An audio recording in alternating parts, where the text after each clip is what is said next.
Vamos a empezar estableciendo un marco histórico para contextualizar el pasaje y saber en qué momento histórico de Israel nos encontramos. Porque tendríamos que leer todo el capítulo y eso nos quitaría mucho tiempo, ¿verdad? Pero el contexto nos lleva al momento aquel donde Jacob tiene a sus 12 hijos y ya al final de sus días, con la mujer que él tanto amaba, Raquel, engendra 2 hijos más a quienes él va a amar de manera especial. Ustedes saben que la historia del pueblo de Israel empieza con Abraham, que es llamado de Ur de los Caldeos, el área de Mesopotamia, Irak e Irán hoy. Y cuando lo llama le dice: deja tu tierra, la casa de tu padre, y yo te llevaré a una tierra que tú no conoces y haré de ti una nación grande. Abraham tiene a su vez un hijo llamado Isaac, e Isaac tiene a Jacob, quien es el que eventualmente ha de ser llamado Israel. Ustedes conocen la historia, ¿verdad? Jacob significa suplantador, lo cual habla del aspecto humano de nuestra naturaleza carnal. Y sin embargo, eventualmente, por una experiencia que tiene con Dios, su nombre es cambiado al de Israel, que significa un príncipe con Dios. Tratando de hacer docencia a cada paso de lo que explicamos, ahí vemos un cuadro de nuestra conversión. Ser transformado de un Jacob a un Israel. De uno que en independencia de Dios, actuando según sus propios intereses, se abre paso en la vida sin tener una responsabilidad moral ante su Dios. Pero luego, aunque no es nuestro propósito explicarlo con detalles, así de pasada, podemos ver que es el mismo propósito que Dios tiene con cada uno de nosotros. Ser transformados de un Jacob en un Israel. ¿Y qué significa Israel? Significa príncipe con Dios. ¿Y qué es un príncipe? Pues el hijo de un rey. Uno que juntamente con su padre toma decisiones a favor del reino. Uno que tiene responsabilidad. Amén. El ser cristiano no significa meramente disfrutar del hecho de que Dios envió a su hijo como sustituto por nosotros y ahora podemos reposar y estar tranquilos sabiendo que tenemos una eternidad asegurada. No, Él quiere conformarnos a la imagen de su hijo para que crezcamos espiritualmente, maduremos espiritualmente y expresemos la naturaleza de Cristo. Amén. Cuando un creyente dice ser creyente, pero vive como antes, la pregunta que uno se hace es: ¿fuiste salvado de qué?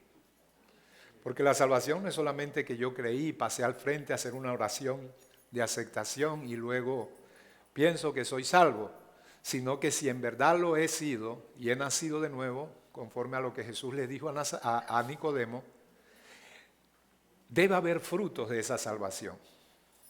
Esos frutos, a través de obras que corresponden a la fe de alguien que dice ser cristiano, no nos salvan, pero ponen en evidencia nuestra salvación. Amén. Así que digo esto porque aquí empieza la nación escogida en aquel momento, la nación de Israel, y ya de plano tenemos un vislumbre de lo que el Señor quiere hacer, no solamente con esta nación, sino con todas las familias y naciones de la tierra. Así que tenemos pues esa sucesión de patriarcas, primero Abraham, después Isaac, por último Jacob, y él tiene 12 hijos, las 12 tribus de Israel. Ahora, Jacob, que es con quien realmente se ha de fundar la nación a través de sus 12 hijos que van a conformar las 12 tribus de Israel, él tiene una esposa llamada Lea. No sé si conocen la historia, pero él trabajó para Labán, su tío, por 7 años, porque se había enamorado tanto de Raquel, que dio todo su esfuerzo para que eventualmente se la dieran como esposa, pero al cabo de ese tiempo, como decimos en buen panameño, le metieron, ¿cómo es? Gato por liebre o borriguero por iguana. Trabajó otros 7 años y pues entonces recién tuvo a Raquel como esposa, ¿verdad? El asunto es que Lea le daba muchos hijos. Pastor, ¿y cómo es eso de que él tenía 2 mujeres? ¿Acaso la Biblia avala eso? Hombre, no.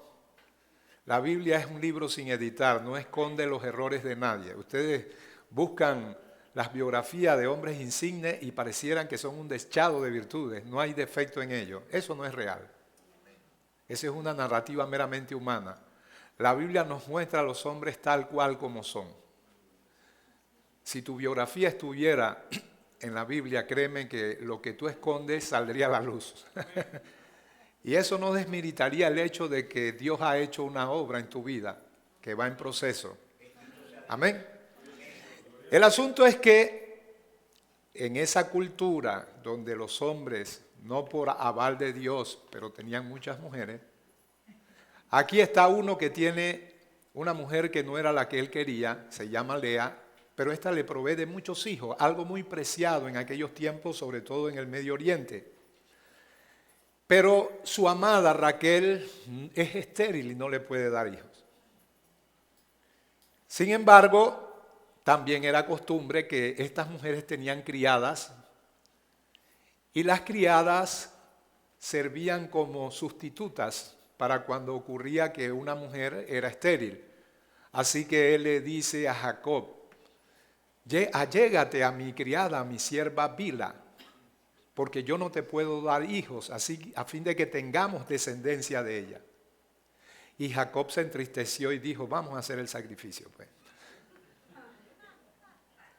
El asunto es que de Bila tuvo 2 hijos, que eran parte pues de las 12 tribus de Israel, Neftalí y Dan. Pero eventualmente dice la Biblia que el Señor bendijo a Raquel, quitó su esterilidad, como dice la Biblia utilizando el lenguaje literal de cómo ella lo expresa, que Dios abrió la matriz de Raquel y finalmente le dio un hijo. Ese hijo se llamaba José. Y este es el protagonista de nuestra historia, ¿verdad? José significa Dios añade y todo eso tiene un porqué. En aquel tiempo los nombres eran puestos a razón de una experiencia, a razón de un hecho significativo. No así de manera casual, no como hoy hacemos, ¿verdad? ¿Cómo le vas a poner a tu hija? Yaxuri Yamilet. No. La razón es que ella pues no tenía hijos, excepto los que legalmente, aunque no naturalmente, eran de su casa, los hijos tenidos a través de su sierva Bila, es decir, Dan y Neftalí, pero estos nacieron de su propio vientre. Estos porque ahora vamos a hablar de un segundo que ella tiene también.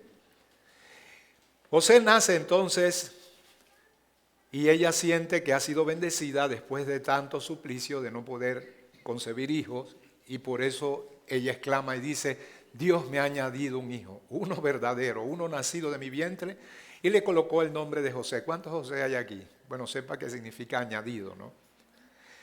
Eventualmente tiene otro hijo y en ese parto ella muere. Al parecer su dificultad era en primer lugar estéril y después siempre tuvo, hasta para el caso de José, problemas en el parto. Y en este segundo parto finalmente Raquel muere. Y en el momento en que ella estaba moribunda le puso a su hijo Benoni, que significa hijo de mi tristeza. Pero cuando finalmente ella muere, Jacob le cambia el nombre a su hijo, iba a decir el hijo. No es el hijo, no vaya a ser como hace muchos años nació mi primer hijo, José Daniel, y estoy yo viendo la televisión un partido. El Real Madrid le estaba dando duro al Barça. No, esa es una broma. Y mami me dijo, Angie, hay que cambiar al niño. Yo le digo, pero ¿por qué? Ese niño me gusta, quedémonos con él. No, hay que cambiarlo que se defecó. Así que no es que cambió al niño, le cambió el nombre por Benjamín, que significa hijo de mi mano derecha. Voy a leerles el relato. Génesis 35, 16 dice, después partieron de Betel y había aún como media legua de la tierra para llegar a Éfrata.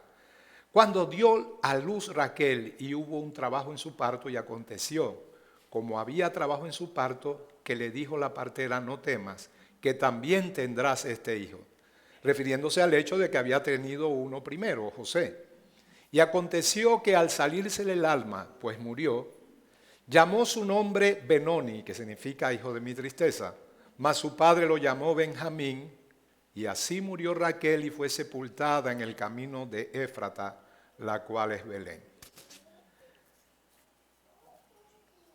Entonces, José tiene de Raquel, su amada, estos dos hijos, José y Benjamín.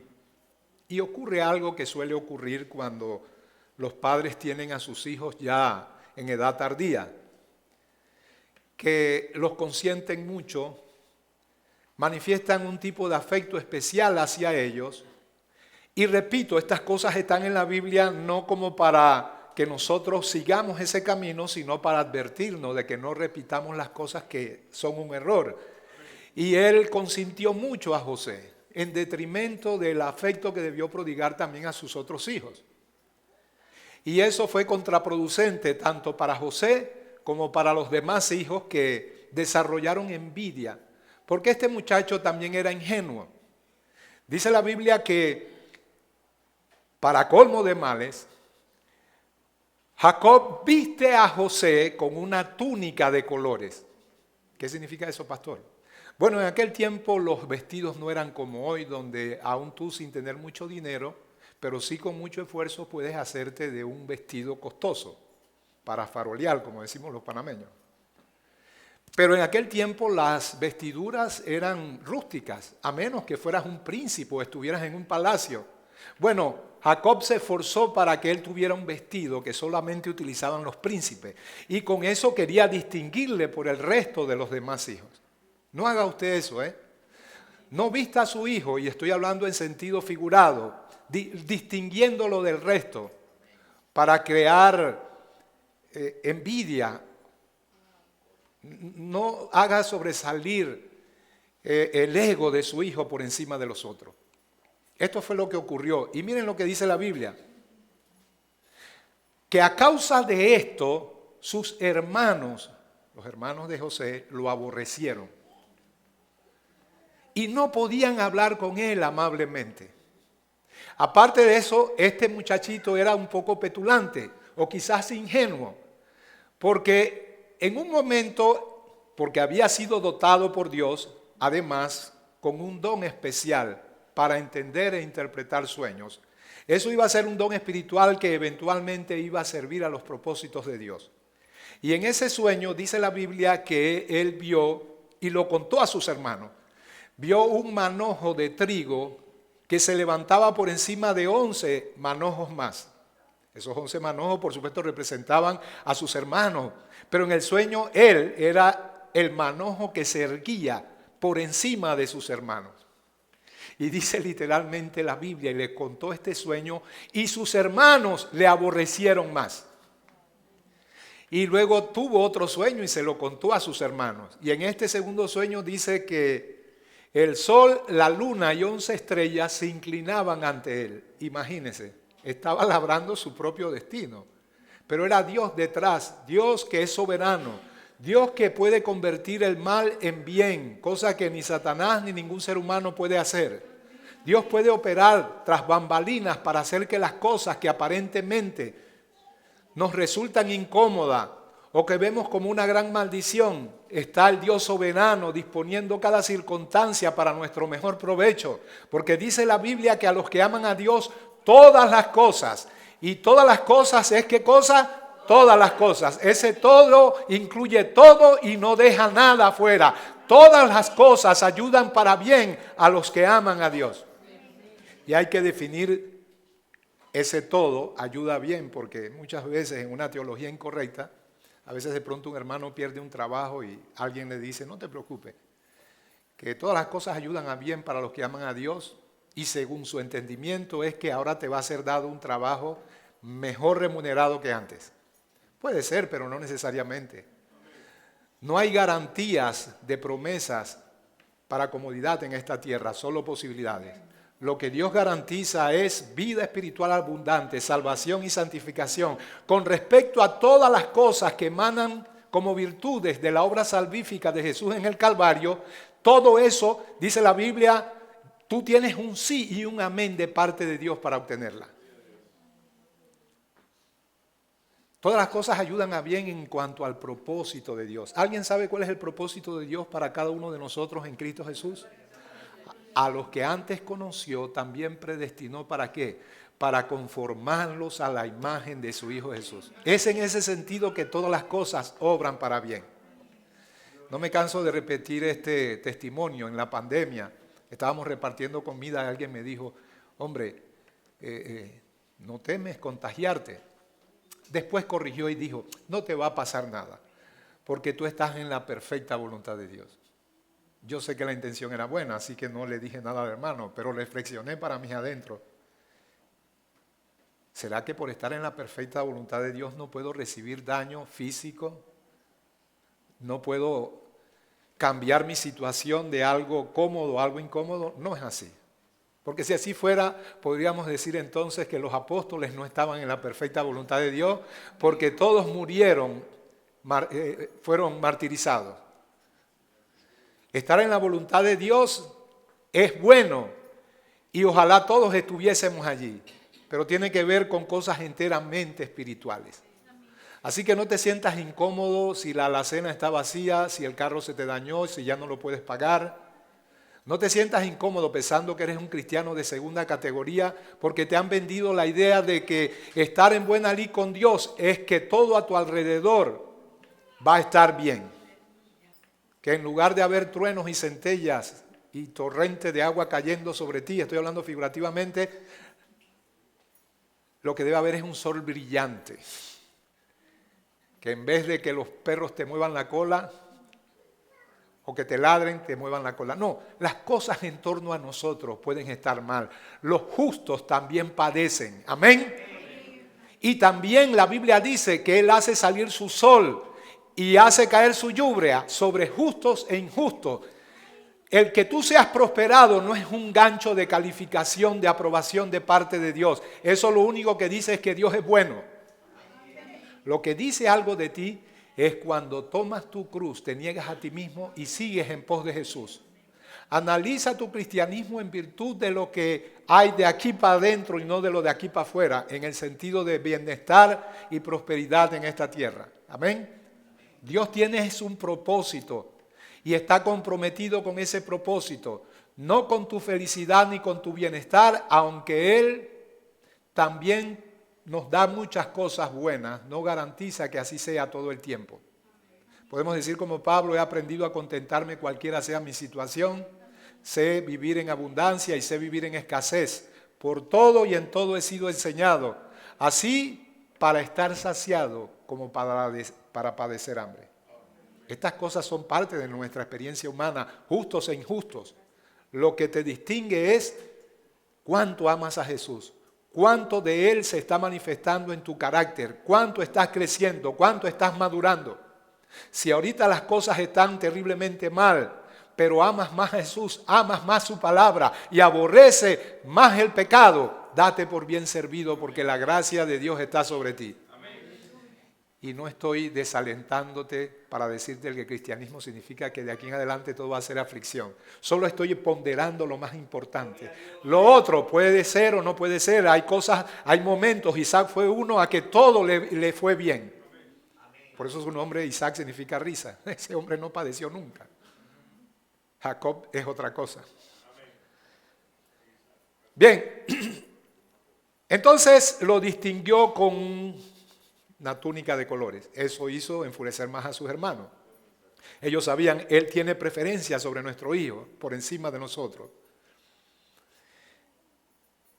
Y dice la Biblia, Génesis 37:8, le respondieron sus hermanos, cuando él les cuenta el sueño del sol, la luna y 11 estrellas que se iban a inclinar ante él. ¿Reinarás tú sobre nosotros o señorearás sobre nosotros? Y otra vez le aborrecieron aún más a causa de su sueño y de sus palabras. ¿Ok? Qué terrible, ¿verdad? Un día, y no es un cuento, un día ellos estaban pastoreando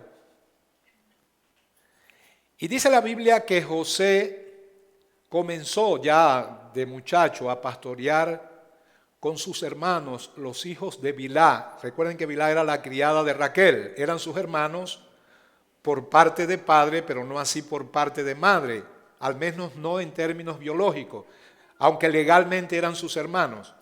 Y estaba pastoreando con ellos. ¿Y cuál era la asignación de José?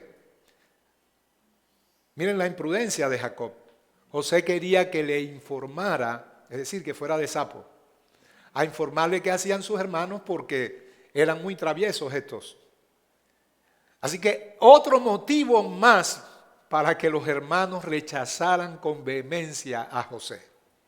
Y en una ocasión específica donde fue a buscarlos y no los encontró en el sitio en que ellos solían pastorear, encontró a un hombre que le dijo, tus hermanos se fueron a tierra de Siquén y están allá. Siquén es un lugar muy significativo en la Biblia. Fue el lugar donde Jesús se encontró con la mujer samaritana, ¿recuerdan? Donde Jacob hizo un pozo dirán ustedes. Bueno, en aquel tiempo era algo muy preciado. Un pozo era un surtidor de agua. No es que el agua sobraba en aquellos tiempos, sobre todo en tierras desérticas como lo eran las tierras bíblicas, lo que hoy es Palestina. Así que ese pozo se constituyó en el centro de la vivencia de lo que en ese momento era un Israel tribal, de meras tribus. Ese pozo vino a significar algo importante dentro del desarrollo del pueblo de Israel. Allí los encontró pastoreando. Y los hermanos dicen que lo vieron a la distancia cuando venían y tramaron matarle. Imagínense el odio que ellos sentían. Sin embargo, Rubén, el primogénito de Jacob, dijo, ¿por qué vamos a llenar nuestras manos de sangre? Hagamos algo mejor. Por allí iba a pasar una caravana de madianitas. Y esos madianitas eran mercaderes que recorrían diferentes lugares pues, de esa área en el Medio Oriente e iban rumbo a Egipto y dijeron, vamos primeramente a echarlo en esta cisterna, el pozo que recién se estaba acabando, ¿no? Era una cisterna, es decir, un pozo, pero no tenía agua, lo tomaron, lo echaron allí, esperando el tránsito de la caravana de madianitas. Pasó la caravana, lo vendieron por 20 piezas de plata. Aquí hago un alto para que entendamos que si hay una figura tipológica en el Antiguo Testamento, una tipología es un símbolo profético. Puede ser una persona, un objeto o una circunstancia. En el caso de José hay circunstancia, hay objetos y hay la misma persona de José que simboliza de manera muy exacta a Jesús. Y vemos que aquí están los hermanos de José y lo venden por 20 piezas de plata. A ver, ¿con qué se corresponde eso en el Nuevo Testamento? Los hermanos, Judas en este caso, vendiendo a Jesús por 30 piezas de plata. Es hermosa la tipología que representa a José. José, por ejemplo, dice la Biblia que cuando eventualmente llega a Egipto, él se vuelve un egipcio más. Y así es con Jesús. Egipto representa el mundo en el Antiguo Testamento. Y Jesús no es un personaje reclamado por el judaísmo, al contrario, es rechazado por el judaísmo, siendo que él era judío. En cambio, es reclamado por el mundo gentil, por el mundo occidental. Cuando él llega a Egipto, José deja de vestirse como hebreo, deja de ser hebreo, se hace como egipcio a los egipcios para ganar a los egipcios. Ya no tiene barbas abundantes como los hebreos, ahora está bastante lampiño. tiene las vestimentas de los egipcios. No solamente eso, sino que él llega finalmente al trono de Egipto, aunque Faraón todavía lo supera en jerarquía. Prácticamente el Faraón ha delegado toda autoridad sobre José. Y ahí tenemos un cuadro del hijo sentado a la diestra del padre. Y dice la Biblia que le fue dado un nombre que es sobre todo nombre. Dice la Biblia, toda autoridad me es dada en el cielo y en la tierra. Es el caso de José. La tipología es perfecta. José está en Egipto, reinando en Egipto. Y aunque está a la diestra del faraón, prácticamente nada se hace sino por la orden y autoridad de José. Y así en muchas otras tipologías. La más hermosa en esta historia es que eventualmente él se revela a sus hermanos, ¿verdad? Jesús dijo en el momento ya cumbre de su ministerio, cuando estaba a la vuelta de la esquina de la cruz, les dijo a los judíos, yo he venido en nombre de mi Padre y no me recibisteis. Otro vendrá en su propio nombre, una alusión al anticristo, y a ese recibiréis. Y luego él dice, Jerusalén, Jerusalén, que matas a los profetas y apedreas a los que te son enviados. ¿Cuántas veces quise juntar tus hijos como las gallinas juntan sus polluelos debajo de sus alas y no quisiste? Y luego dio una profecía fatídica de algo que acontecería 40 años después. He aquí pues vuestra casa os es dejada desierta. Eso hablaba de la invasión romana a través del general Tito Vespasiano, que ocurriría en el año 70, donde habría la gran diáspora judía y donde los judíos serían dispersados a lo largo y ancho de todo el mundo. Y sin embargo dijo otra cosa, no conociste el tiempo de tu visitación, pero no me volverás a ver hasta que aprendan a decir, bendito el que viene en nombre del Señor. Y Zacarías, aunando a este concepto profético, dice que eventualmente llorarán como se llora por hijo unigénito y verán al que extrapasaron y en ese momento reconocerán que ese es su Mesías. En el capítulo 11 de Romanos nos dice el apóstol Juan, no se ensorbezcan ustedes, lo dije mal, pero bueno, se me lenguó la traba, ustedes los gentiles contra los judíos, porque ha acontecido endurecimiento en parte hasta que entre la plenitud de los gentiles y entonces Israel será salvo. Como está escrito, vendrá de Sión el libertador, el cual apartará la impiedad de Jacob. El asunto es que todas estas tipologías son hermosas. Vemos cómo el Espíritu Santo ordena la circunstancia, toma personajes del Antiguo Testamento, como les dije, objetos, por ejemplo, el arca de Noé es una tipología de Jesús. En aquel momento el arca de salvación ofrecía precisamente eso, salvación del gran juicio, del diluvio que vendría sobre el mundo entero, y ahora el arca de salvación es Cristo para todo aquel que cree. Y todas estas cosas son tipológicas. Entonces, el asunto es que eventualmente, después que ellos vendieron a José, José llega a la casa de un potentado en Egipto, un capitán, un oficial de la guardia egipcia, y es un hombre con muchas riquezas, tiene una mansión, tiene una esposa, seguramente era muy hermosa, jovencita, y no como muchos piensan, no, era una jovencita, los potentados, la gente con plata siempre se casa con jovencitas. Y ahí está José. Y dice la Biblia que José era íntegro. Y tanto era su carácter que Potifar le dio autoridad sobre cada cosa que había en su casa, excepto por su esposa. Pero su esposa ya había fijado sus ojos en José. Y en una ocasión dice que quiso dormir con él. Y hombre, esta mujer como que no aguantaba la picazón. Y asió de él. Pero José, dice la Biblia, huye de la fornicación. La Biblia dice resiste al diablo, pero no dice resiste la tentación de la fornicación, dice huye de ella. Así que José huyó y en esa huida se prendió el manto de José, la túnica de José, en las manos de la mujer de Potifar. Y dice la Biblia que él se fue desnudo, aunque cuando habla de desnudo no es que estaba absolutamente desnudo. Estaba en paños menores, que era una especie de pañal, pero él prefirió esa vergüenza a faltarle a su Dios y también a guardar su integridad y el favor que Potifar le había hecho. Él le dijo, ¿cómo voy a hacer esta maldad, mi amo? Nada me ha reservado de esta casa, excepto a ti. Así que él prefirió huir. Y por causa de esto dice la Biblia que Potifar lo metió en la cárcel. Ahora hay que explicar esto, porque ante una afrenta así lo más seguro es que el afrentado hubiera dado muerte a José. Así que lo que entendemos entre líneas es que Potifar sabía quién era su esposa y que esto de que José quiso seducirla era una mentira. Así que para hacer una mediana entre dejarlo totalmente libre y creerle a José o mandarlo a matar, él, bueno, vamos a ponerlo preso. Y allá estuvo en la cárcel y dice que Dios estaba con él y le dio gracia. Y se volvió por causa de que él era una persona que tenía un don especial para administrar, ese era un don natural. Una de las cosas que le abrió puertas a José era que había sido capacitado con Dios con una capacidad administrativa única. Era un don natural. A eso le sumamos un don espiritual, lo que ya les mencioné, la capacidad de interpretar sueños.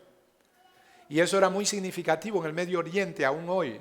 Dice que muchos musulmanes hoy se convierten y el medio que Dios utiliza es sueños, porque esto es muy importante dentro de esa cultura. Y Dios no es un Dios exhibicionista que anda haciendo milagros en lugares donde el hacerlos meramente implica exhibir cosas para que la persona se distraiga y en lugar de poner la vista en la palabra de Dios, que es la que salva y la que nos hace crecer espiritualmente, las personas estén buscando experiencias sobrenaturales. Pero cuando es necesario, por causa de situaciones específicas, un misionero, por ejemplo, en África, en regiones apartadas, en el Amazonas, a veces en estos lugares se dan más los milagros que en el medio en que nosotros nos desenvolvemos. Y una de las estrategias que Dios ha utilizado con los árabes, con los egipcios y con los pobladores del Medio Oriente de aquel entonces y aún hoy, es que el sueño es muy significativo para ellos. Hemos oído en revistas que hablan acerca de las misiones en la Ventana 1040, en el Medio Oriente, en el sur asiático, de gente que por medio de sueños, no es que el sueño lo va a convertir, pero es un gancho para que, como en el caso de Cornelio, ustedes recuerdan, era un hombre piadoso que hacía limosna. Sin embargo, él no era salvo. El Señor les dijo a llamar a Pedro que él te hablará palabras por las cuales creerás y tendrás vida eterna. Pero son cosas y procesos que el Señor va haciendo hasta que las personas se encuentran con la gloria del Evangelio y creen en Jesucristo y son salvos. Entonces, como esto era algo que tenía que ver con la nación de aquel entonces, la nación hegemónica más poderosa de la tierra, y ellos tenían esa cultura, entonces Dios dotó a este hombre, José, de esa capacidad espiritual. Dos cosas le asistían entonces. Muy experto en administrar cosas, como nadie. Dos, tenía un don profético de interpretar sueños. Amén. Entonces, el asunto es que hay una gran hambruna. Estamos hablando del tiempo en que él está en Egipto. Estamos hablando del tiempo en que ya ha salido de la casa de Potifar y ahora está en la cárcel. ¡Wow! ¡Qué terrible!, ¿no? Este muchacho inocente, y miren por todas las vicisitudes que pasa. Pero Dios tiene un propósito grande. Y eso es particularmente cierto respecto a ti y a mí. Así que no pienses que las cosas que te están pasando, tanto las buenas como las malas, están desligadas del propósito de Dios, porque no lo están. Nada acontece por casualidad. Y él, les dije, es jefe en la cárcel, porque el que administra la cárcel ve en él ese potencial, la capacidad de organizar las cosas. Viene una gran hambruna al mundo conocido. Esa gran hambruna hace que la familia de José, que está en Canaán, como todas las demás familias de la tierra, pero la historia se centra en lo que ocurrió con ellos, sienta la necesidad de ir a Egipto por provisión, por alimento, porque no hay en la tierra de Canaán. Así que se desplazan los hermanos de José a Egipto y lo ven a él, pero no lo reconocen. Amén. No le reconocen, no saben quién es él. Para ellos es un egipcio más, como les dije hace un momento. Él se ha convertido en un egipcio. No habla como hebreo, sino como egipcio. No viste como hebreo, sino como egipcio. No le reconocen, pero José sí los reconoce a ellos. Y vemos que José tiene una lucha.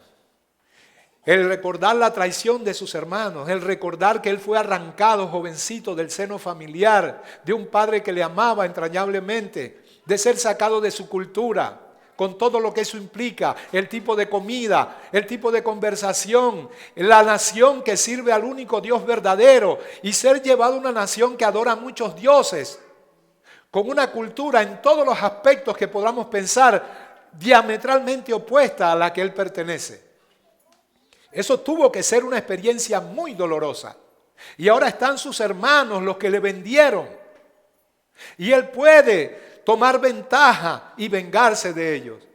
No lo va a hacer, pero va a hacer un jueguito que de alguna manera indica de que hay una lucha en él. Yo no voy a arremeter contra mis hermanos, no me voy a vengar, pero al menos quisiera que experimentaran un poquito del dolor que yo experimenté y no se da a conocer a ellos, sino que juega con ellos. Les dice a sus siervos, provéanle de alimento.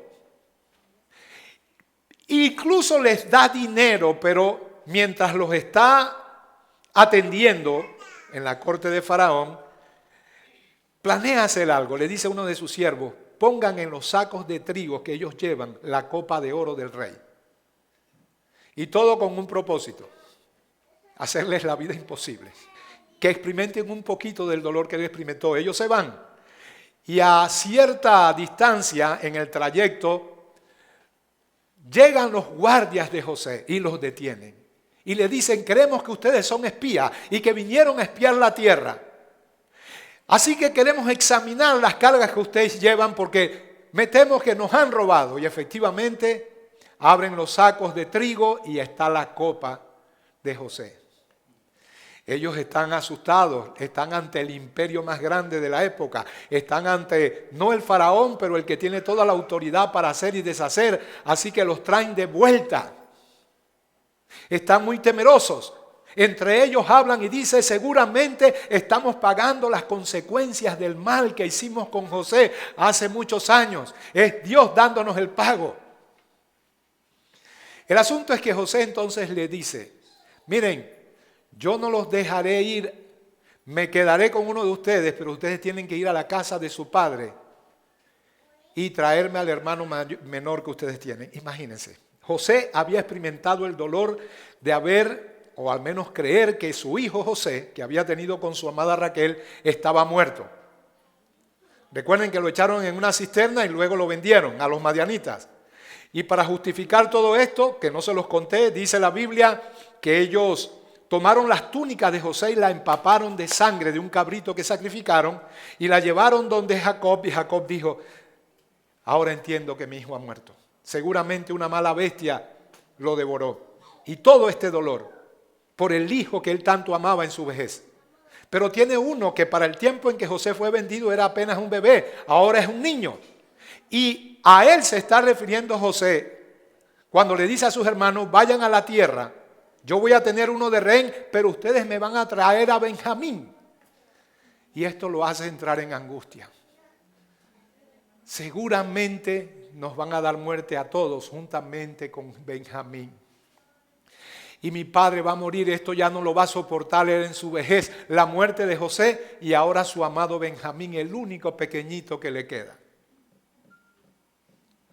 Y él le dice, Judá es el que toma la palabra y le dice, te ruego Señor que me dejes ir y yo voy a tomar, garantizo mi palabra que yo lo voy a traer. Déjanos ir, yo lo voy a traer.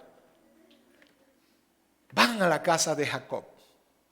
Le dicen lo que pasó. Jacob está totalmente herido, totalmente afligido. Así que toman a Benjamín y lo llevan. Esta historia tiene muchas implicaciones, pero yo quiero acortarla con lo que ocurrió ya al final, en el momento cumbre en que ya dice la Biblia que José no soportaba más. Estaba totalmente herido. Él solamente, repito, quería que ellos tuvieran un sorbo del dolor que experimentó. Pero en el momento que traen a Benjamín, a su hermano menor, hermano de padre y de madre, dice que se desgarró el corazón de José y comenzó a llorar a gritos. Y ellos estaban sorprendidos. ¿Qué es esto? ¿Por qué llora tanto? Y quiero leerles algo. No podía ya José contener delante de todos los que estaban al lado suyo y clamó: haced salir de mi presencia a todos, es decir, a los criados. Y no quede nadie con él. Y no quedó nadie con él. Al darse a conocer a José, a sus hermanos, entonces se dio a llorar a gritos, y oyeron los egipcios, y oyó también la casa de Faraón. Y dijo José a sus hermanos: yo soy José, ¿vive aún mi padre? Y sus hermanos no pudieron responderle porque estaban turbados delante de él. ¿Cómo que este dice: vive aún mi padre? Yo que sé quién es tu padre. Entonces dijo José a sus hermanos: acercaos a mí. Y ellos se acercaron, y él dijo: yo soy José, vuestro hermano al que vendisteis para Egipto. Aquí hay una figura profética de cuando Dios se dé a conocer a la nación de Israel. Ahora pues no os entristezcáis, ni os pese de haberme vendido acá, porque para preservación de vida me envió Dios delante de vosotros. Pues ya ha habido 2 años de hambre en medio de la tierra, y aún quedan 5 años en los cuales ni habrá arado ni siega. Y Dios me envió delante de vosotros. Voy a volverlo a leer. Dios me envió delante de vosotros para preservaros posteridad sobre la tierra y para daros vida por medio de gran liberación. Así pues, escuchen esto, no me enviasteis aquí vosotros, sino que Dios, que me ha puesto por padre de Faraón y por señor de toda su casa y por gobernador en toda la tierra. Miren lo que él está diciendo. Ustedes no me enviaron acá, fue Dios. Hombre, no fueron los hermanos, no fueron ellos los que lo vendieron, no fueron los que tramaron toda esta conspiración. ¿Qué quiero decir con eso? Que Dios es soberano. Lo que dije al principio, esto me recuerda a Jesús ante Pilato. Pilato es un alto funcionario romano, gobernador de la provincia de Judea. Allí está la fortaleza Antonia, donde él tiene su sede. Y está Jesús y él lo quiere soltar, pero le extraña que Jesús no se defiende. Y en alguna medida eso le molesta porque únete conmigo, defiéndete. Pero en lugar de defenderte callas. ¿No sabes que tengo autoridad para soltarte y autoridad para crucificarte? Y Jesús lo mira y dice: pobrecito. No, eso no le digo así, lo estoy diciendo yo. Ninguna autoridad tendría sobre mí si no te fuera dada de lo alto. ¿Qué es lo que está diciendo él? Todo esto no es casualidad, ni yo estoy buscando piedad. Por el contrario, estoy buscando que la voluntad de Dios se haga. Por encima de ti, por encima de César o por encima de cualquier imperio, está la soberana voluntad de mi Padre orquestando todo esto para salvación de la humanidad. No son los judíos los que me están crucificando, no son los romanos los que lo hacen, no son el pueblo gentil ni el pueblo judío. Por encima de ellos está la mano soberana de Dios para hacer cuanto su providencia desde antemano quiso que se hiciese. Isaías 53 lo dice de esta manera: agradó a Dios quebrantarlo, sujetándolo a padecimiento. No es que no había impiedad de parte de los hombres, no es que no la hubo de parte de los romanos, no es que no la hubo de parte de los judíos. Por cierto, se culpa a los judíos y ahí están representados judíos y no judíos por una y otra parte. Ellos solo fueron el brazo ejecutor. Su propósito no era salvación de nadie. Ellos estaban condenando a un hombre a la peor de las muertes. Pero detrás de todo eso que se hizo, en el que sin duda intervino la maldad de los hombres, estaba la soberana voluntad de Dios para traer salvación al mundo entero. Aquí hay una figura, era salvación al mundo que en ese momento estaba en gran hambruna y muchos morían de inanición. Y él dijo: Dios me trajo para traer salvación y preservación de vida en este momento. Es Dios quien orquesta las cosas. En una ocasión, una anécdota. ¿Cuántos saben, han oído hablar de Agustín de Hipona, mejor conocido como San Agustín? Uno de los grandes hombres y teólogos de la iglesia. Agustín tuvo una madre piadosa, pero en su juventud ella pertenecía a una familia, digamos que tratando de establecer una comparación con la forma en que se organiza hoy la sociedad, ella podría pertenecer a una clase media alta. Y en la casa donde vivía tenían cavas de vino. Bueno, creo que todas las cavas son de vino, ¿no? Y ella, cuando llegaban personas, la enviaban para que de pronto sacara una botella y sirviera el vino. Pero en una de esas ella probó vino. Bueno, les corto la historia. Ella era una mujer piadosa, pero al tomar vino parece que le gustó el asunto. Amén. Quizás en este momento tú estés presa de algunas cosas que te afligen, porque como cristiano en ti está la naturaleza que odia el pecado y que no te dejará sentirte cómodo en él. Por lo tanto, tu alma se aflige cuando cedes a la tentación de cosas que parecieran dominarte y que tú no quisieras que estuvieran allí. Ten paciencia, Dios es bueno y misericordioso. Y si sigues perseverando en la fe, Dios te ha de libertar. Y ella eso le afligía, era una espina en su corazón el hecho de que tenía esa adicción que había desarrollado, casi al nivel del alcoholismo. Pero un día tenía una criada insolente y atrevida y la madre de Agustín la reprendió por algo que había hecho y la respuesta de ella, no cito palabras textuales, fue más o menos: ¿qué me vas a decir tú que eres una borracha? Eso la golpeó tan duro y creó una cierta conmoción que a partir de ese momento ella redobló sus esfuerzos en oración. El asunto es que fue libre de esa cadena. Ahora yo les pregunto, podríamos decir, qué buena muchacha, ella fue la que hizo que la madre de Agustín se volviera totalmente piadosa. No, el propósito de ella era insolencia, maldad, pero detrás de esa maldad Dios estaba utilizando esa grosería de esa muchacha para crear una especie de ariete que golpearía el corazón piadoso de la mamá de Agustín para que tomara la resolución pertinente. ¿Ven cómo Dios obra? Detrás de las cosas que llamamos maldición, detrás de las cosas que vemos como malas, está la soberanía de Dios orquestando todo. Y eso lo entendía José, y por eso él dijo, ni siquiera voy a enfatizar el hecho de todo el odio que me tenían y todo lo que hicieron con premeditación y alevosía, voy a pasar por alto. Detrás de ustedes estaba Dios, que requería que alguien como yo, no por lo que yo soy, sino por la gracia de Dios, y por su gracia me dio el don de entender sueños e interpretarlos, y me dio la capacidad de administrar. Todo eso lo hizo el Dios. No tengo mérito, ni ustedes son culpables. Hay perdón para todos, porque Dios hizo para preservación de vida y para salvación del mundo conocido de entonces.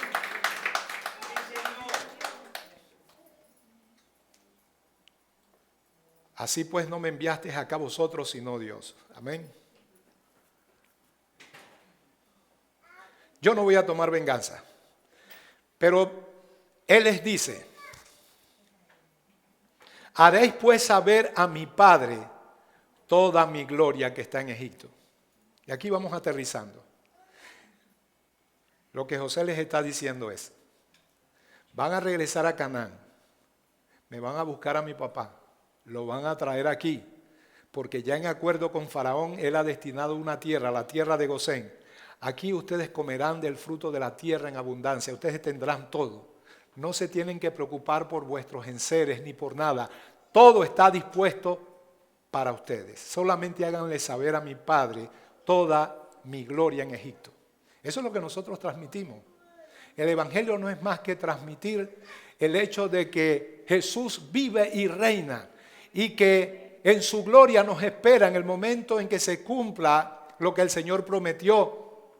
No se turbe vuestro corazón ni tenga miedo. Creen en Dios, crean también en mí. En la casa de mi Padre muchas moradas hay. Voy pues a preparar lugar para vosotros. Pero si me fuere, vendré otra vez y los tomaré como a mí mismo, para que donde yo estoy, ustedes también estén. Para que la gloria que mi Padre me ha dado también sea parte de la gloria que ustedes recibirán. Y les expliqué que eso de gloria puede sonar muy difuso para la mayoría si no le damos forma. Esa gloria no es más que el reino que un día se ha de manifestar visiblemente sobre esta tierra, donde el mundo será recreado, donde tú y yo en una resurrección gloriosa recibiremos cuerpos glorificados. Por eso nos dice Pablo, he aquí os digo un misterio, no todos vamos a morir. ¿Sabían que hay una generación que no va a morir? De creyentes en Cristo Jesús. Pero todos seremos transformados, porque es necesario que esto corruptible, refiriéndose al cuerpo, se vista de incorrupción y esto mortal se vista de inmortalidad. La Biblia dice, porque el Señor mismo con voz de mando, con voz de arcángel, con trompeta de Dios descenderá del cielo y los muertos en Cristo resucitarán primero. Luego nosotros, los que vivimos, los que hayamos quedado, seremos arrebatados juntamente con Él para recibir al Señor en el aire. El Señor establecerá su reino. Recibirás un cuerpo de gloria que no enferma, que no envejece, que no muere. Ese es el mensaje del Evangelio. Díganle toda mi gloria. Díganle que yo estoy en el trono de Egipto. Ahora bien, ¿qué creía Jacob? Que él estaba muerto, ¿verdad? Pero él no estaba muerto. El asunto es que Jacob ignoraba esa realidad. Así que hizo algo más. Dice la Biblia que dispuso carros. No vayan a pensar que eran Ferraris ni Lamborghini. Eran los carros tirados por caballos de la época. Esos carros iban a tener enseres, dones, presentes, víveres. Pero además de eso, con esos carros que iban a ser enviados desde Egipto a Canaán, en esos mismos carros iba a ser traído Jacob y su familia. ¿Ok?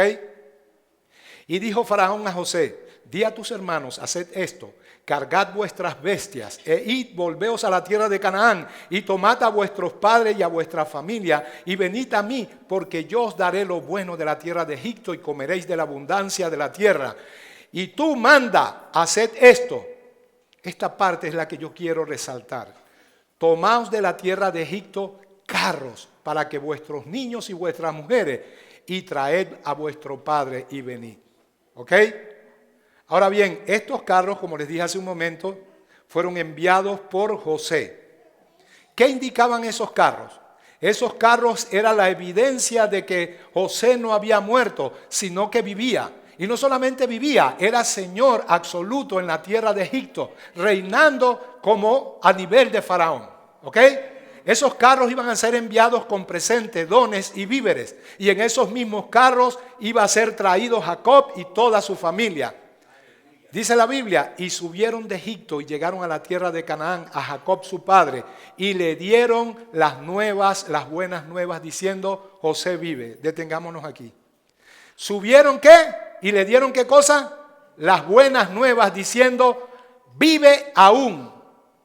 Ahora les pregunto, ¿qué son buenas nuevas? ¿A qué le suena esto? Le dieron las buenas nuevas. Eso es lo que nosotros proclamamos.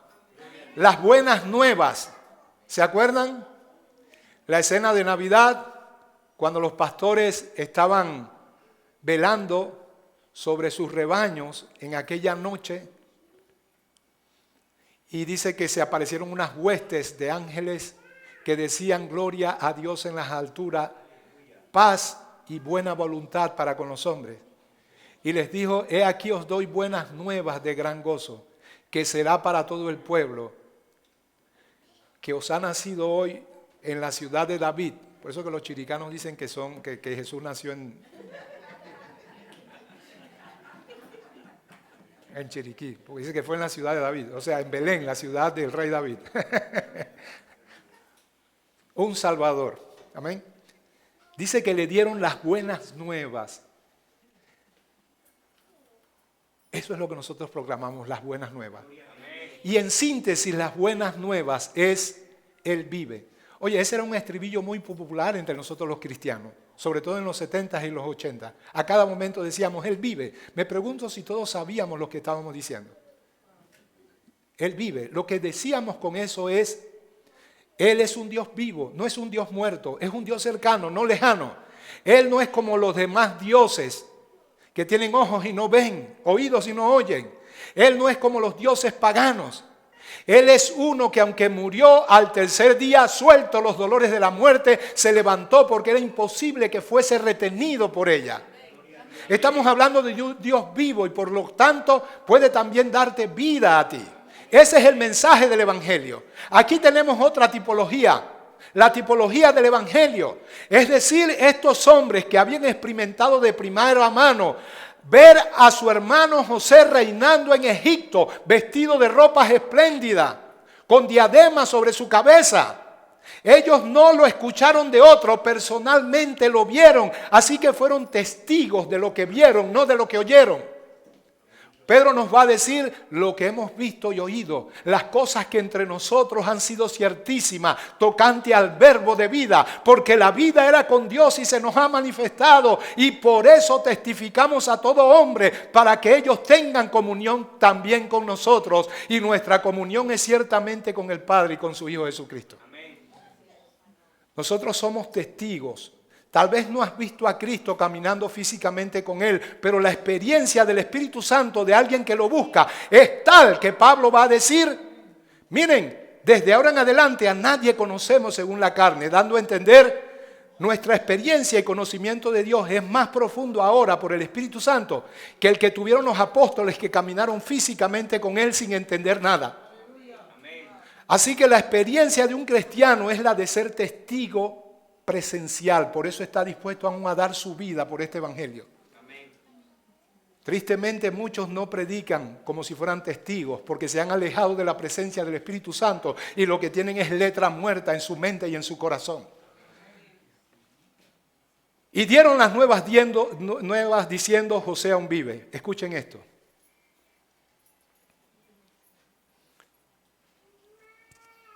Y el corazón de Jacob se afligió porque no creían.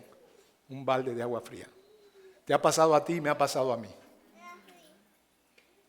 Este evangelio arde en nuestro corazón. Queremos compartirlo con otro.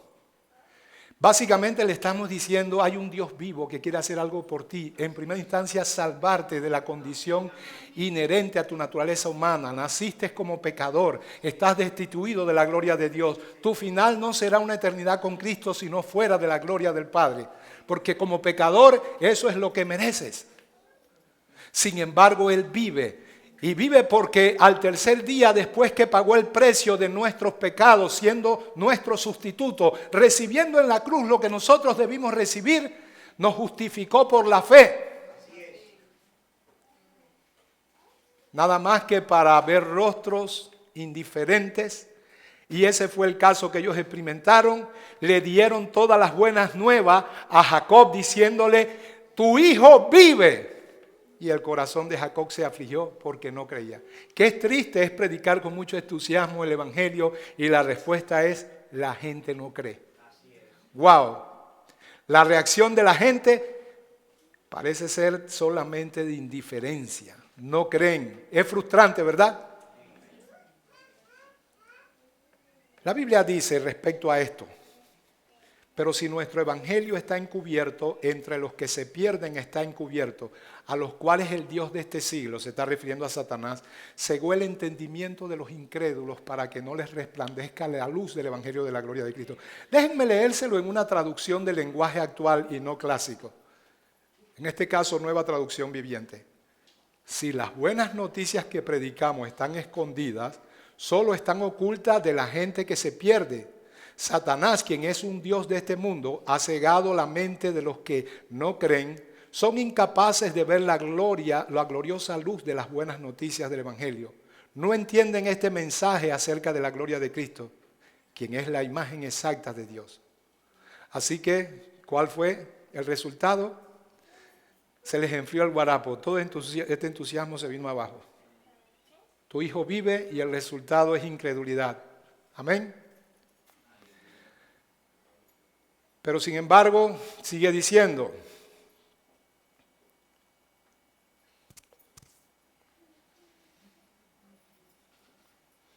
A ver. Y ellos le contaron todas las palabras de José que él les había hablado. ¿Ok? Primero le dijo, tu hijo vive, un mensaje sencillo. Se afligió, no creyó. Ahora le dice, le contaron todas las palabras de José. Vamos a ver si con un poquito más de erudición, de más letra menuda, ya no solamente te vamos a anunciar que él vive. Cree en el Señor Jesucristo y sé salvo, haz una oración conmigo. No, voy a utilizar la palabra, voy a contarte todas las palabras de José. ¿No es lo que nosotros hacemos? Utilizamos la Biblia, hermenéutica, exégesis, oratoria. Nos esforzamos con pasión. Queremos ser fieles al auténtico evangelio. Tratamos de buscar el texto y no distorsionarlo. Pero ¿cuál es el resultado? Que no creyó. ¿Qué le hace falta a todo esto? ¿Qué le hace falta a todo esto? Diga conmigo, Espíritu Santo. Diga conmigo otra vez, Espíritu Santo. Yo me voy, dijo Jesús, pero no los dejaré huérfanos. Les enviaré otro consolador. El término griego es ayo. Hay dos términos que se traducen en griego distintamente como otro. La palabra heteros muchas veces es traducida como otro para referirse a otro de un género distinto. Ustedes saben lo que significa hetero.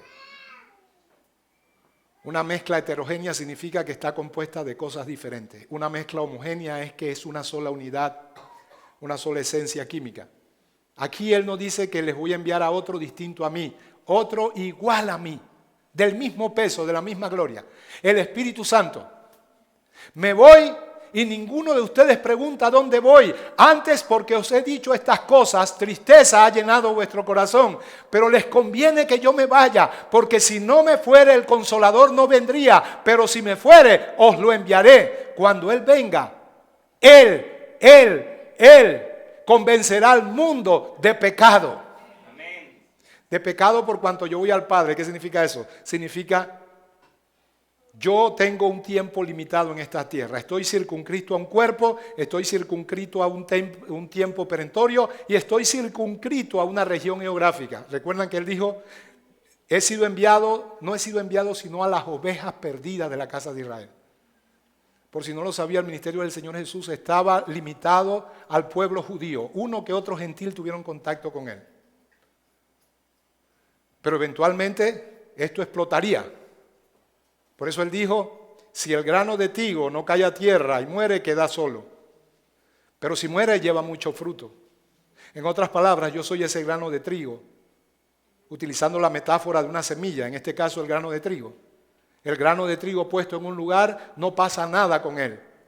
Pero si es sembrado donde muere, se pudre por la acción del calor y la humedad, entonces y solo entonces al morir es que comienza a florecer.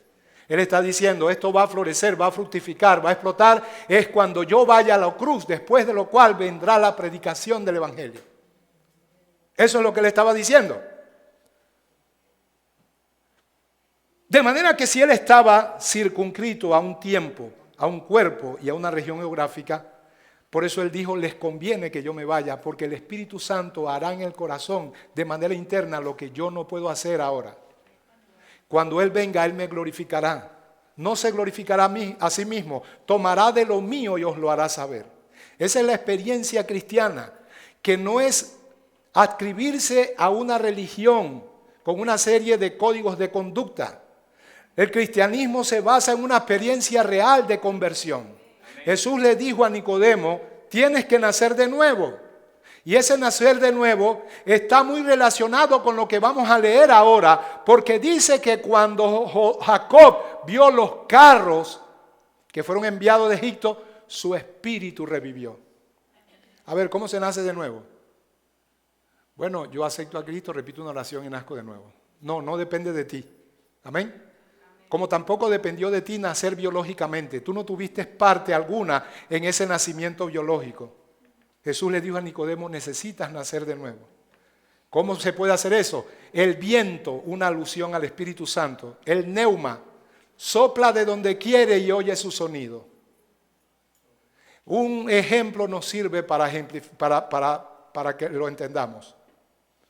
La conversión es la aplicación a gran escala de lo que sucedió a escala muy pequeña.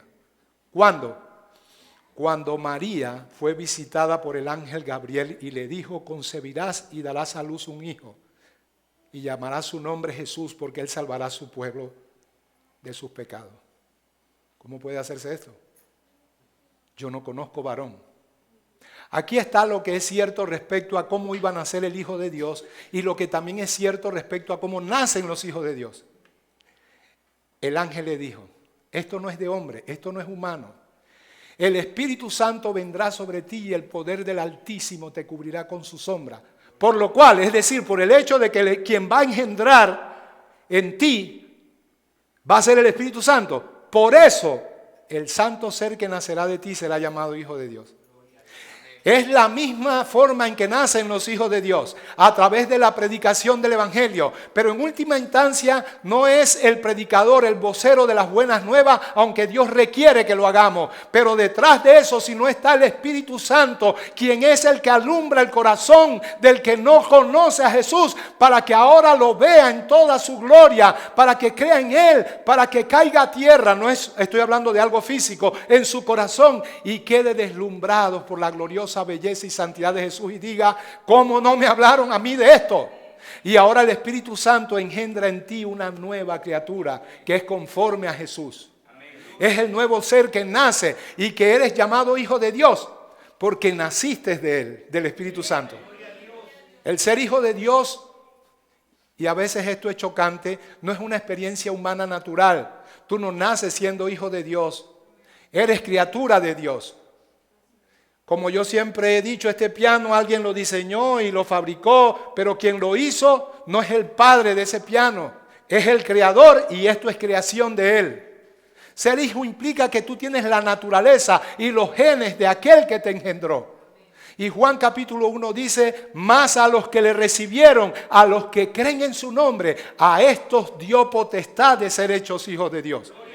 Estos no son engendrados de voluntad de carne ni de sangre.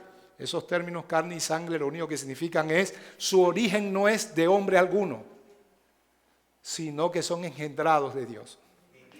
La misma experiencia de María. María concibió en su vientre al Hijo de Dios por el poder del Espíritu Santo. Y en la iglesia los muchos hijos de Dios son concebidos por el poder del Espíritu Santo, quien los engendra para hacerlos nuevas criaturas, según dice 2 Corintios 5:17. ¿Qué dice 2 Corintios 5:17? Los que están en Cristo Jesús, nueva criatura son. Amén. Todas las cosas viejas pasaron. Ahora, ¿por qué les estoy diciendo esto? Porque vino la proclamación de que José no estaba muerto. Amén. El mundo cree en un Jesús histórico que no le hace mucho bien al que tiene esa información. No sé si de manera individual cada quien cree verdaderamente que Jesús resucitó, pero si por investigación, que también se puede arribar por investigación al hecho de que verdaderamente Jesús resucitó, con todo y todo ese conocimiento es estéril, no produce salvación. Luego entendemos el Evangelio, vamos a la Biblia, cosas que no entendían se hacen realidad, pero puede que lo único que tengas es intelectualidad teológica. Nada había pasado con José, porque nada pasa en la vida de una persona con mera información. Pero cuando el Espíritu Santo actúa, ya no se trata de información humana, es algo, y compartía contigo hace un momento, cuando Jesús se asombra al preguntar quiénes dicen los hombres que es el Hijo del Hombre, y ellos dicen, bueno, algunos dicen que eres Jeremías, otros que eres Elías, o que eres Juan resucitado. Está bien, eso dicen ellos que no me conocen todavía, pero ustedes que andan conmigo, ¿qué dicen de mí? Y Pedro dice, tú eres el Cristo, el Hijo del Dios viviente. Y Jesús se asombra. Y Jesús no se asombraba así nada más, A Él no le asombra tu teología. Hay gente con una teología de alto vuelo que, wow. A Él no le asombra nada, excepto cuando ve la fe sencilla y el hecho de que ya la simiente de vida está implantada en un corazón. Él vio detrás de la respuesta de Pedro la acción soberana del Espíritu Santo, dándole esa información, pero no meramente mental, sino como una experiencia viva. Por eso le dijo, bienaventurado eres Simón, hijo de Jonás. No por lo que dijiste, sino que lo que dijiste no te lo reveló carne ni sangre. Ese es el cristianismo. Eso es lo que necesitaba Jacob. No es que la información estaba mal, porque ciertamente José vivía, no estaba muerto. Y era rey en Egipto.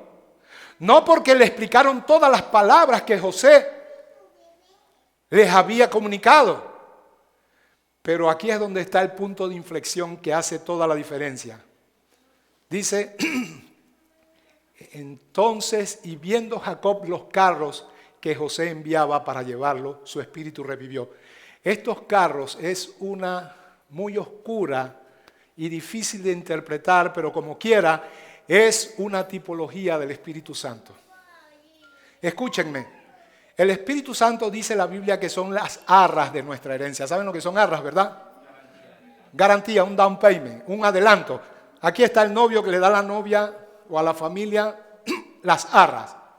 Hey, tu hija no se va a quedar sin protección, yo tengo para sustentarla.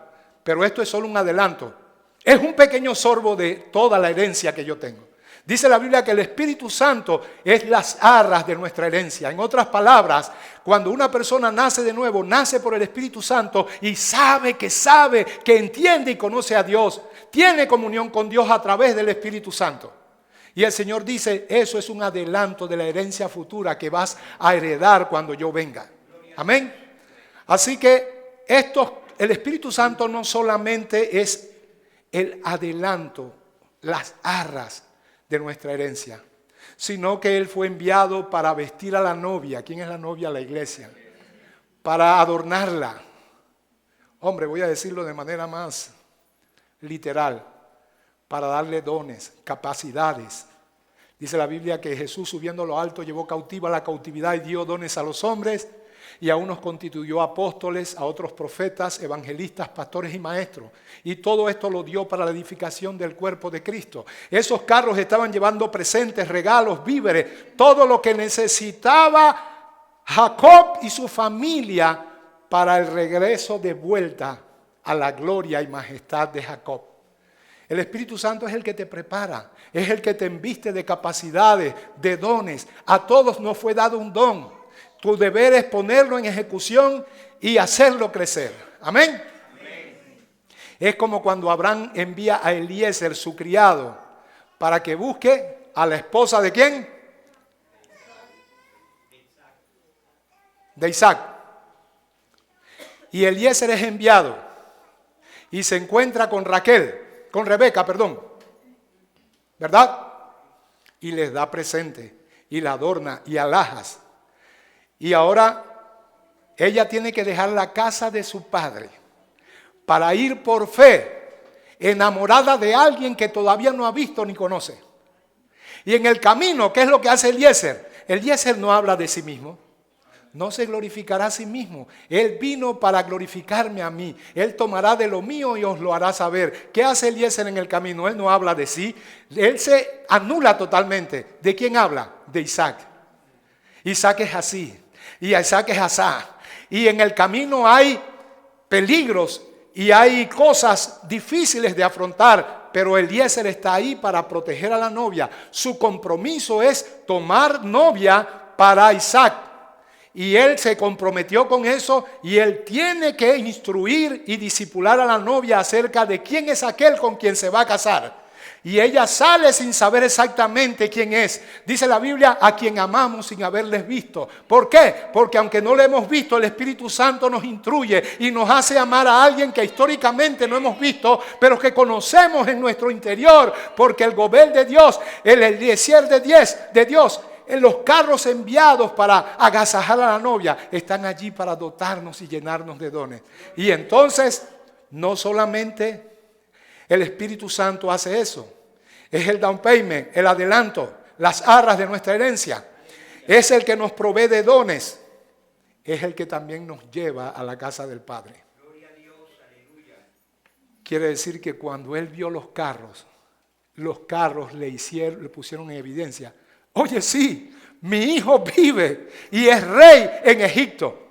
Y miren, quiero que comparemos esto y ya vamos a terminar. Vamos a terminar con esto.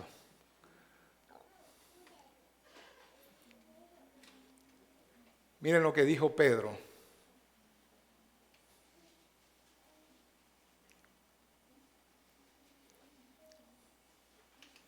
Hombre, no encuentro el pasaje, pero lo voy a citar de memoria. Miren lo que dijo Pedro, capítulo 2 de Hechos. Ustedes saben lo que ocurrió en Hechos, en el capítulo 2, ¿verdad? La promesa del Espíritu Santo, lo que Dios había dicho, lo que Jesús había dicho.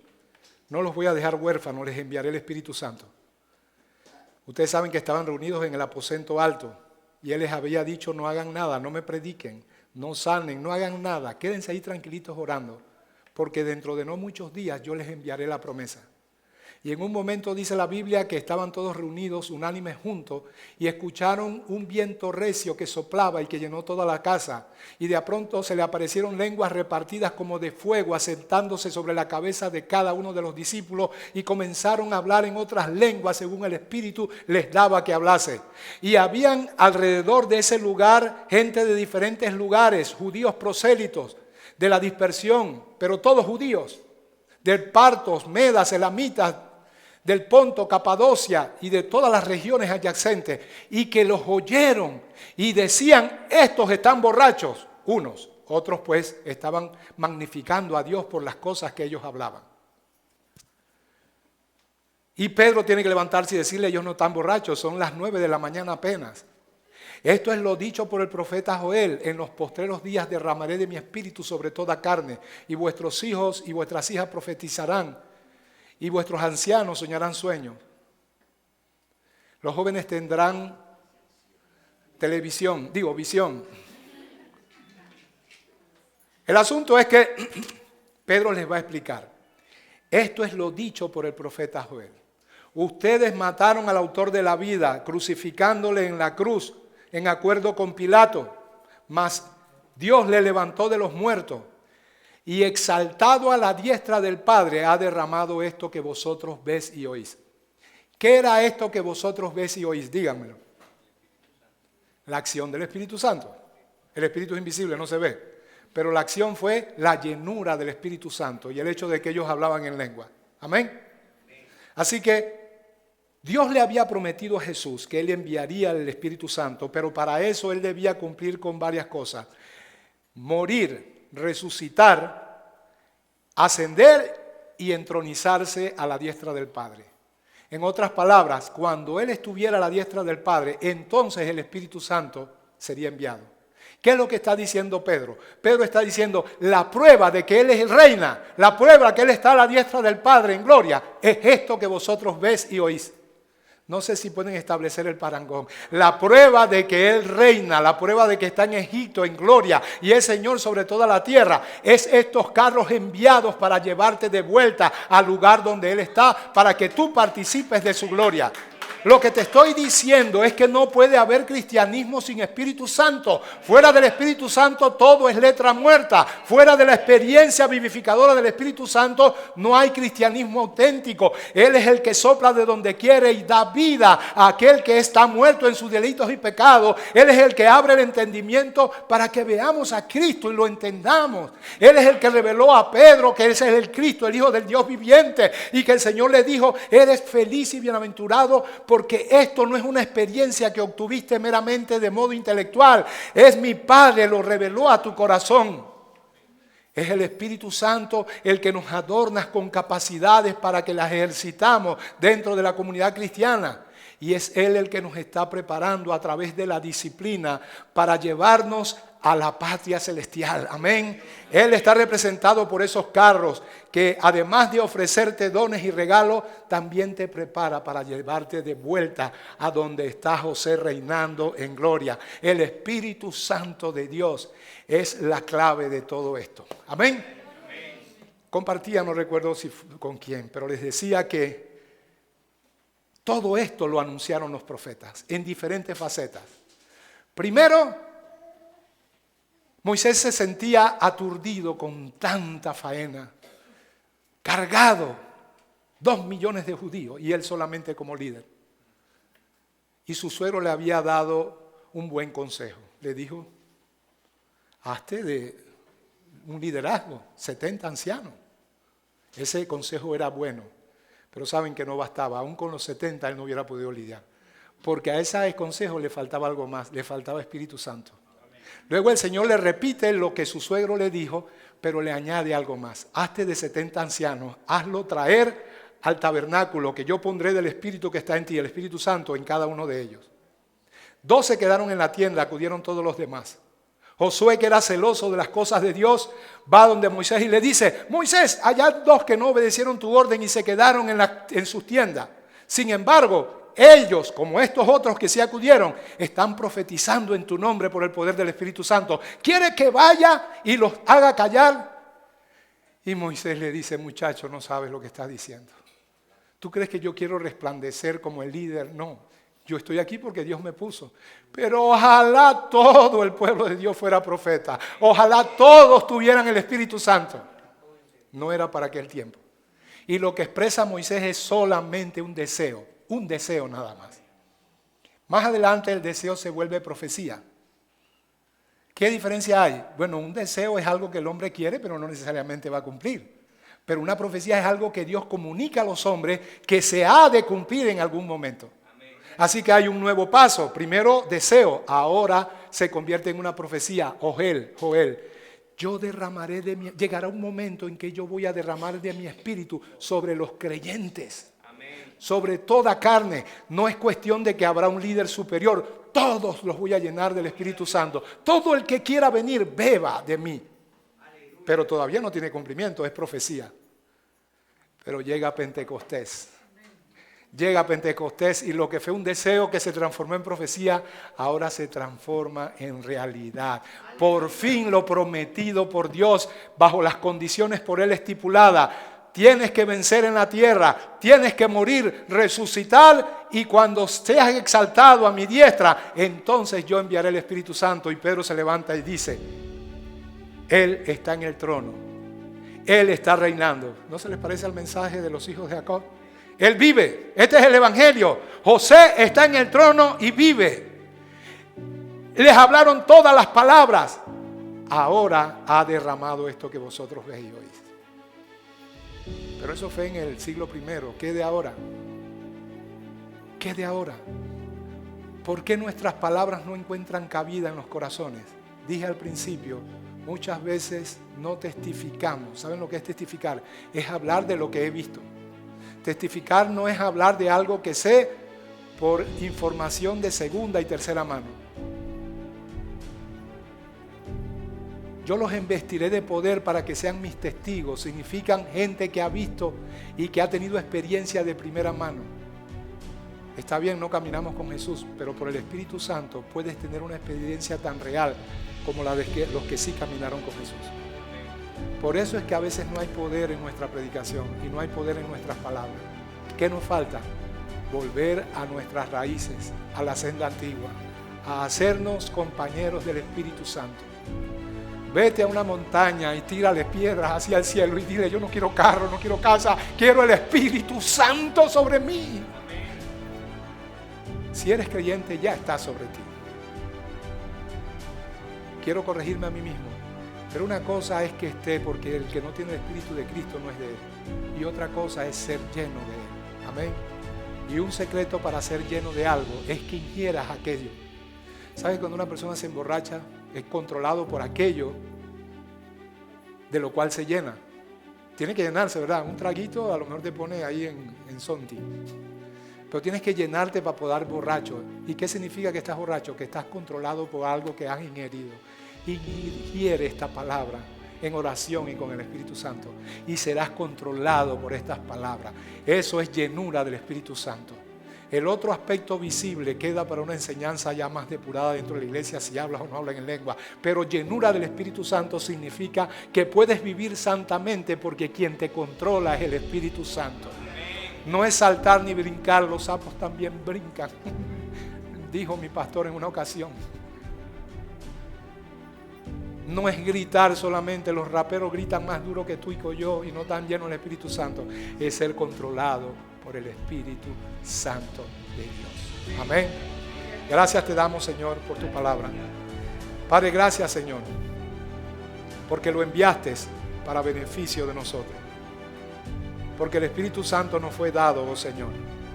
Y te pedimos, Dios del cielo, que podamos tomar de esos dones, que podamos asir de ellos, que los podamos incorporar no para nuestra gloria, sino para beneficio del cuerpo de Cristo, que es la iglesia. Señor, en esas carrozas viene el don de servicio, en esa carroza viene el don de administración, viene el don de predicación, viene el don de exhortación, vienen un sinfín de presentes y dones con los cuales adornas a tu amada iglesia. Señor, en esas carrozas viene sustento, trigo fresco de la palabra para alimentarme. Señor, tomaré de él y me alimentaré de lo que esas carrozas traen. Señor, pero esas carrozas están allí para montarme en ellas y para ser conducidos a la gloria del Padre. Ayúdame a hacerlo, Dios del cielo, en el nombre de Jesús. Te pido bendición sobre mis hermanos y sobre los que oyen este mensaje. Que tu Espíritu Santo haga la obra que el hombre no puede hacer. Te pedimos esto en el poderoso nombre de Jesús. Y todos le damos un fuerte amén y amén. Que el Señor les bendiga a todos.